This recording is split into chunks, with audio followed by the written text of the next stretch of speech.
한 달 만에 번복입니다. 오세훈 서울시장이 사진으로 나와 있네요. 오늘 정부와 서울시가 서울의 어떤 지역에 대해서 토지거래 허가 구역 재지정 및 확대를 발표했거든요. 일단 그 내용 지도로 좀 확인해 보겠습니다. 어디가 지정된 겁니까? 강남 3구 그리고 용산구 재지정 및 추가 지정이에요.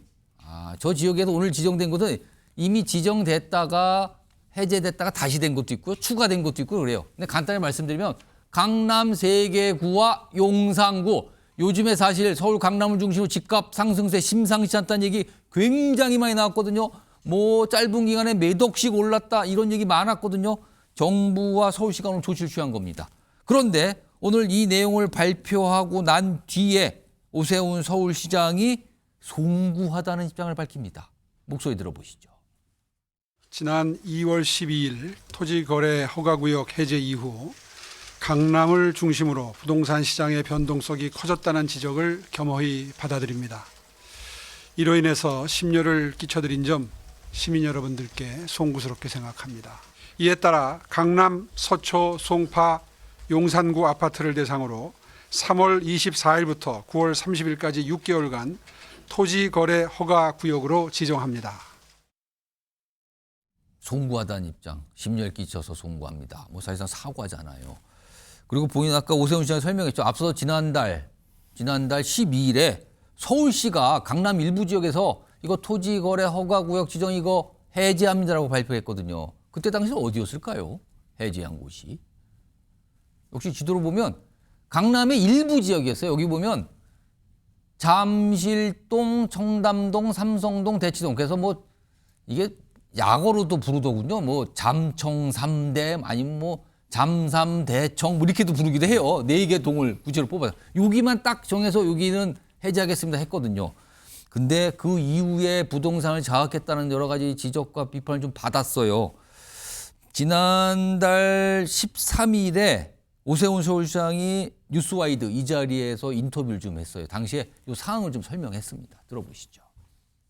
작년 연말부터 기회를 봤죠. 이 정도면 이렇게 비상한 조치는 해제를 해드리는 게 맞겠다. 예. 그런 판단을 하고 계속 봤는데 해가 바뀌면서 올해 1월 달에 거래가 많이 줄었습니다. 네, 안정기로 들어갔어요. 저희가 강조해서 말씀드리는 건 만약에 예. 비정상적으로 가격이 계속 오르게 되면 예. 다시 묶을 수밖에 없습니다. 지난달 10일 인터뷰에서 이제 비성장적으로 가격이 움직이면 그래서 실제 급등을 했거든요. 다시 묶을 수밖에 없다. 실제 그렇게 됐네요, 지금요. 자, 그런데 박원석 전 의원님, 예. 오세훈 서울시장 대선 잠룡으로 꼽히는 분입니다. 여권에서 대표적으로 뽑히죠. 근데 지금상 이게 정책적 문제인데 조금 난처하게 된 거 아닙니까? 그렇죠. 어떻게 보면 큰 자책골을 넣은 셈이 됐습니다. 사실은 그 지난달에 토지거래 허가구역 해제가 저는 판단 착오였다고 생각해요.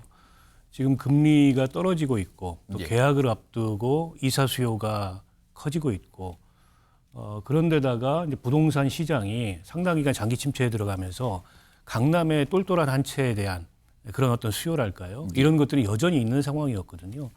당연히 그 상황에서 이 규제를 해제하게 되면 그 규제 해제 지역을 중심으로 예. 부동산 가격이 급등할 수 있고 이 강남이라는 지역적 특수성 때문에 서울 전역, 수도권 전역에 미칠 영향이 굉장히 큼에도 불구하고 이제 그런 어떤 부작용에 대한 그 우려랄까요? 이런 것들 너무 간과한 측면이 있어요. 아마 대선 앞두고서 규제 해제를 요구하는 해당 지역 그 주민들의 요구에 부응하면서 일종의 선심성 정책을 폈는데 그로 인해서 이제 이 부동산 가격이 급등하면서 서울 지역 전역에 영향을 미치게 되니까 예. 화들짝 놀라서 다시 토지거래 허가구역으로 이걸 다시 규제를 강화했는데요.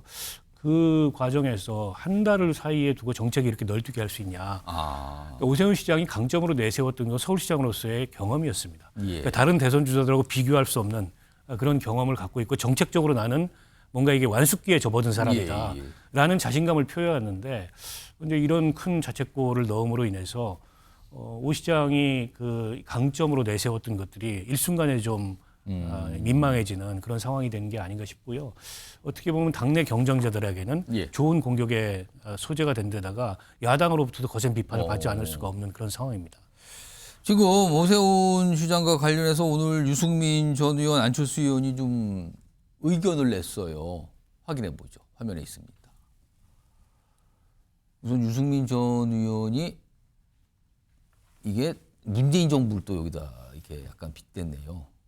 바보 같은 부동산 실패를 보수 정권이 되풀이해서 되겠습니까? 문재인 정부 사실은 굉장히 그 부동산 정책에 뼈아픈 기억이 남아있는데 그걸 빗댔군요. 안철수 의원은 토지거래 허가제 이거 해제로 그때 아까 소개된 지도에서 강남 지역의 일부 지역 그때 2월에 해제했거든요.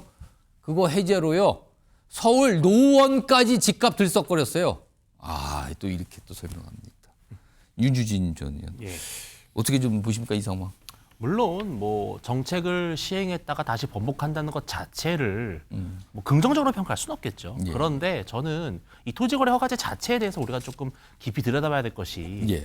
이것이 사실은 정말 과도하게 개인의 사유재산권을 침해하는 조금 전 세계적으로 좀 사례를 찾기 어려운 규제거든요. 어떻게 보면 이게 강력한 규제라고 지적도 많이 받긴 했어요. 이 규제로 사실은 간신히 눌러 놓았던 것입니다. 그렇다면 만약에 반대로 생각한다면 이 예. 규제가 없었다면은 그때 비로소 우리가 보는 가격이 어떻게 보면은 더 정상적인 가격이라고 보는 것이 사실은 맞죠.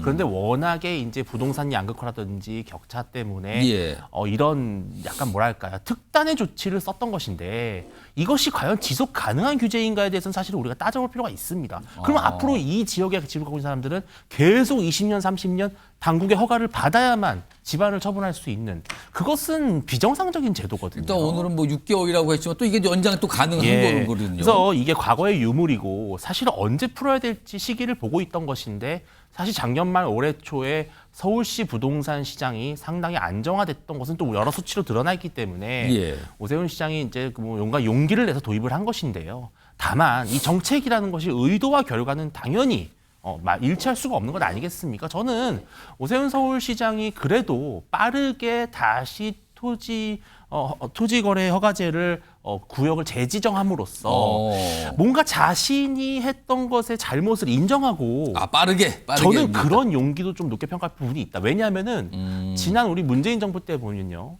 부동산 규제했다가 비판을 많이 받았을 때 어떻게 했습니까? 유턴을 한 게 아니라 계속 더 센 규제를 내놨습니다. 예. 그런데 이렇게 다 돌아갈 수 있다는 건 좀 좋은 현상이다. 저는 이렇게 평가하고 싶습니다. 그러니까 두 분의 약간 이 평가해 주셨는데 약간 평가 방향도 다르고요.